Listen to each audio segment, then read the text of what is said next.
Bienvenue sur EJTV. Merci de nous suivre pour ce deuxième numéro de journal télévisé spécial JOSIC 2024. Voici pour vous les titres. Clôture de la deuxième édition des journées scientifiques des sciences de l'information et de la communication cet après-midi à l'École supérieure de journalisme et des sciences de la communication.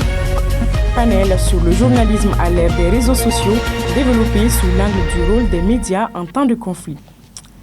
Comme annoncé précédemment dans les titres, cérémonie de clôture de la deuxième édition des journées scientifiques des sciences de l'information et de la communication. L'activité s'est tenue ce 8 mai dans l'enceinte de l'établissement en présence des participants et des étudiants. Un compte-rendu de Abdoulaziz Haïdara. La deuxième édition des journées scientifiques des sciences de l'information et de la communication a pris fin lors d'une cérémonie tenue le mercredi 8 mai en présence des lauréats et des étudiants de l'école.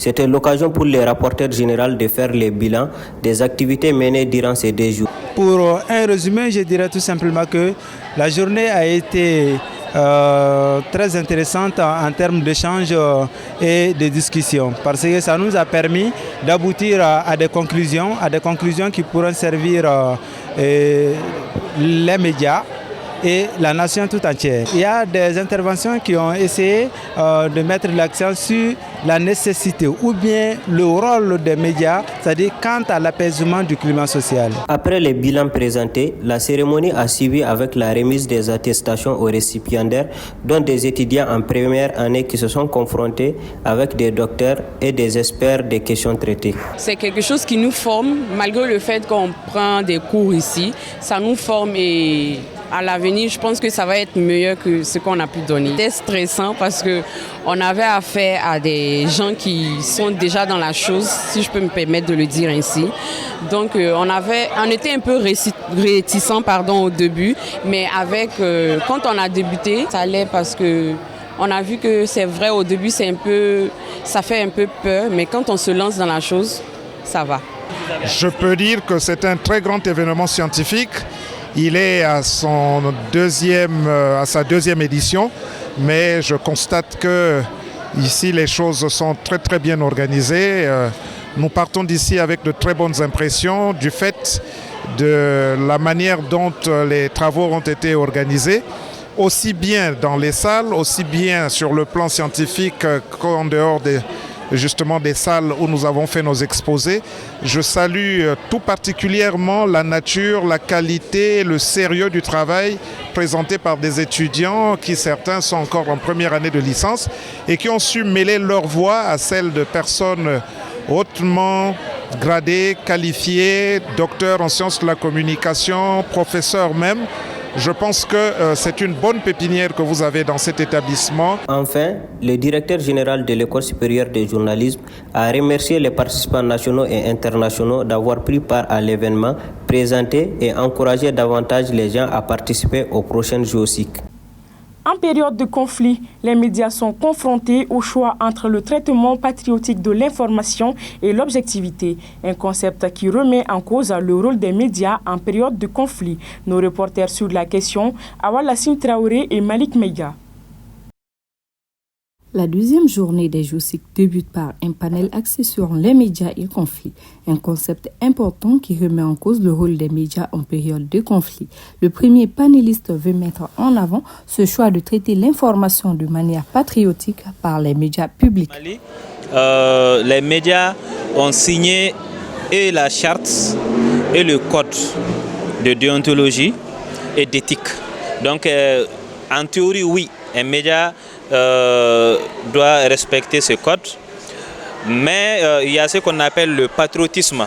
Quand un État est confronté ou bien fait face par exemple à des groupes rebelles ou à des groupes terroristes, généralement les médias publics et même privés prennent position pour la partie étatique. Tel est le cas pour le Mali actuellement. Moi, dans mon analyse de l'ORTM, tout le traitement qui est fait, c'est un traitement patriotique en réalité dans la guerre informationnelle. Donc l'ORTM soutient, on va dire, les forces armées, puisque ici la question qui se pose, c'est que doit-on être patriote ou doit-on respecter la charte d'éthique et de code déontologique? En général, on va pour le patriotisme. Et c'est ce que l'ORTM fait.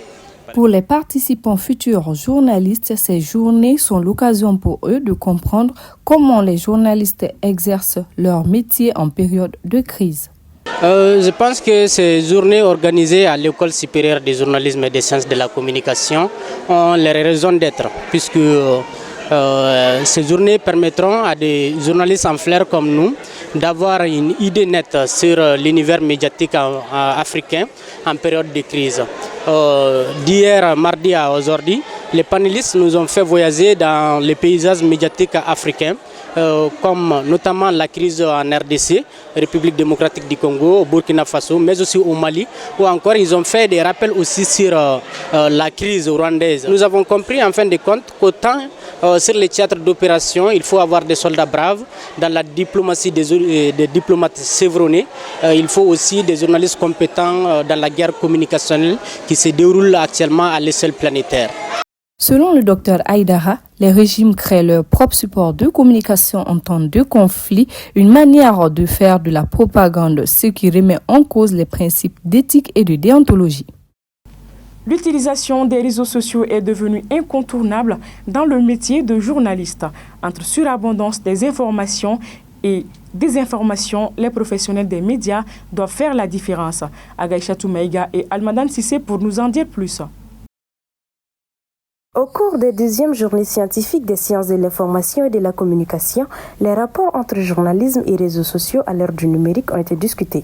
Selon le panéliste Dr Khalilou Traoré, enseignant-chercheur, nous sommes en train de vivre une révolution numérique et l'utilisation des réseaux sociaux est devenue incontournable pour le journalisme. Ces derniers doivent s'accorder pour encadrer leur profession et mieux satisfaire la demande. L'intervenant affirme aussi que cette influence des réseaux sociaux est à la fois imposée aux journalistes parce que de nos jours, la plupart des journaux classiques migrent vers les médias sociaux pour conquérir une nouvelle cible. Mais cette influence peut être aussi négociée, affirme-t-il. Malgré leur statut d'outil de travail, la mauvaise utilisation des réseaux sociaux peut aussi compromettre la qualité du travail du journaliste à travers la surabondance des informations et la prolifération des informations. Les internationaux ne sont pas restés en marge de cette 2e édition des journées scientifiques qui se tiennent sur notre territoire. Leur participation effective s'est faite en ligne. Compte tenu des éléments médiatiques, cause des conflits politiques et techniques, un sous-thème qui avait pour objectif de démontrer que les médias ont une part de responsabilité dans les conflits. Suivant le reportage de Awala Traoré et Malik Meiga. Compte tenu des éléments médiatiques cause des conflits politiques et ethniques est une communication en ligne faite par le docteur Bonaventure Lokusu, enseignant-chercheur et docteur en sciences de la communication au Bénin, pour qui les médias, qu'ils soient traditionnels ou modernes, exercent une influence importante, surtout en période de conflit. Selon le docteur Lokusu, 53% des hommes des médias font preuve d'impartialité. Il a également souligné le fait qu'en 2023, 50% des médias traditionnels sont source de conflits suite à leur façon de traiter l'information. Ceci a suscité chez les participants la soif de savoir ce qui se passe lorsqu'un média est source de conflit. Le docteur a répondu pour la plus grande satisfaction de l'auditoire que c'est au tribunal de prendre en charge ce genre d'action afin de situer la responsabilité du média en question en vérifiant comment a été fait le traitement de l'information. Cette communication met en lumière la part de responsabilité des médias dans certains conflits. Clôture de cette édition spéciale JOSIC par un échantillon de quelques thèmes traités pendant cette 2e journée des sciences de l'information et de la communication en bref et en images par Achek Maman Meiga. Les JOSIC se poursuivent ce mercredi 8 mai 2024 à l'École supérieure de journalisme et des sciences de la communication. La montée en puissance des médias sociaux bouleverse l'environnement numérique et menace la survie des journaux papier. Raison pour laquelle Der Ousmane Draman aborde le sous-thème sur l'avenir de la presse écrite à l'ère du numérique au Mali. Malgré la complémentarité entre la presse en ligne et la presse papier, l'occasion est propice lors des JOSIC pour explorer les conséquences de cette reconversion numérique sur la vente des journaux papier et sur la disparition de la presse papier. Journaliste et reporter de violences terroristes, entre engagement patriotique et devoir professionnel est le sous-thème abordé par Der Lassane Yemogo du Burkina Faso. Dans son allocution, il nous fait part des missions des journalistes, des résultats auxquels ils s'attendent et de leur conviction à faire tout ça. Un autre panel de ce deuxième jour parle le Dr Adama Traoré, Amadou Jean Traoré de l'Université des sciences des lettres de Bamako et de Nassoum Yassine Traoré qui nous sont intervenus sur la contribution à l'analyse du discours médiatique à l'aide d'une approche mixte. La communication a montré que le communiqué joue un rôle important dans la communication et les objectifs d'une organisation. L'usage et la pratique ont précédé toutes les sciences et tous les arts, mais les sciences et les arts ont ensuite perfectionné la pratique. C'est par ces mots que nous venons à la fin de ce journal spécial JOSIC 2024. Rendez-vous l'année prochaine pour une 3e édition. D'ici là, portez-vous bien.